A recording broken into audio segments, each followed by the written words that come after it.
اگر ہم گنتی کریں اپنی نگاہوں کی خیانت کی کہ ہم نے کتنی دفعہ اپنی نگاہوں سے غیر محرم کو دیکھا، کتنی دفعہ فیس بک پہ ہم نے برائیوں کو دیکھا، یوٹیوب پہ برائیوں کو دیکھا، واٹس ایپ پہ برائیوں کو دیکھا، اور یوں ہی چلتے پھرتے راستوں میں ہم نے برائیوں کو دیکھا، بتائیے اس کی کوئی گنتی کر سکتا ہے؟ لیکن آج تک اس نے بینائی نہیں چھینی۔ ہونا یہ چاہیے کہ یہ جتنے نوجوان رات کو فیس بک لے کے بیٹھ جاتے ہیں یہ سارے صبح کو اندھے ہو جانے چاہیے، اور جو گالیاں بکتے ہیں، ماں باپ سے بدتمیزی کرتے ہیں، دل آزاریاں کرتے ہیں، ان کی زبانیں گونگی ہو جانی چاہیے، اور جو میوزک سنتے ہیں، گانے سنتے ہیں، برائیاں سنتے ہیں، ان سب کو بہرا ہو جانا چاہیے۔ اور جو دین کے خلاف اسکیمیں بناتے ہیں، پلاننگ کرتے ہیں، منصوبے بناتے ہیں، ایسے لوگ بھی تو دنیا میں ہیں نا کہ جو دین کے خلاف منصوبے بناتے ہیں، مسلمان مٹ جائیں، اسلام مٹ جائے، دین مٹ جائے،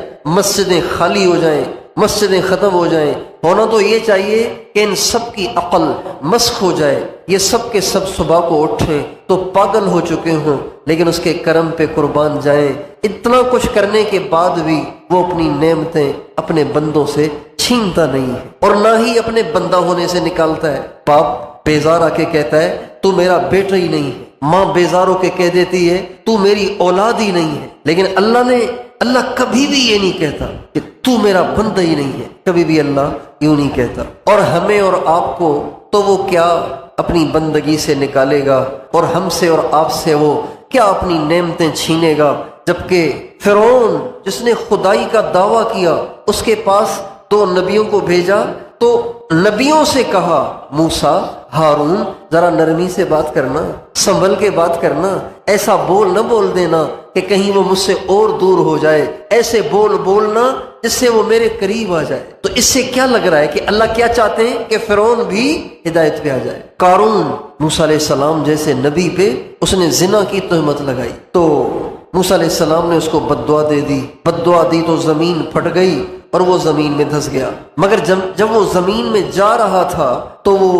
چیخ رہا تھا، چلا رہا تھا، رو رہا تھا، معافیاں مانگ رہا تھا، معذرت کر رہا تھا، موسیٰ معاف کر دے، معاف کر دے۔ منتیں کرتے کرتے سارا زمین میں دھس گیا۔ اللہ تعالیٰ نے موسیٰ علیہ السلام سے فرمایا موسیٰ تیرا دل بڑا سخت ہے، اتنا تجھے اس نے پکارا اور تو نرم ہی نہ ہوا، تو نے اسے معافی نہ کیا۔ میری عزت کی قسم، میرے جلال کی قسم، مجھ سے معافی مانگتا میں اسے معاف کر دیتا۔ کتنا کریم ہے، کتنا رحیم ہے۔ ہمارے نبی کو احد کی جنگ میں پتھر لگے، 3 کافروں نے آپ کو پتھر مارا اور ایسا زوردار لگا کہ آپ کا چہرہ زخمی ہو گیا، آپ کا سر زخمی ہو گیا، آپ کا کندھا زخمی ہو گیا اور آپ بے ہوش ہو کر گڑھے میں گر گئے۔ جب آپ کو ہوش آیا نا، حدیث میں آتا ہے آپ اپنے دائیں ہاتھ سے اپنے چہرے سے خون کو پونچھ رہے تھے، یوں آنکھوں میں جا رہا تھا، منہ میں جا رہا تھا خون، تو آپ یوں اپنے چہرے سے خون کو پونچھ رہے تھے، اور پونچھتے پونچھتے آپ یہ بھی کہہ رہے تھے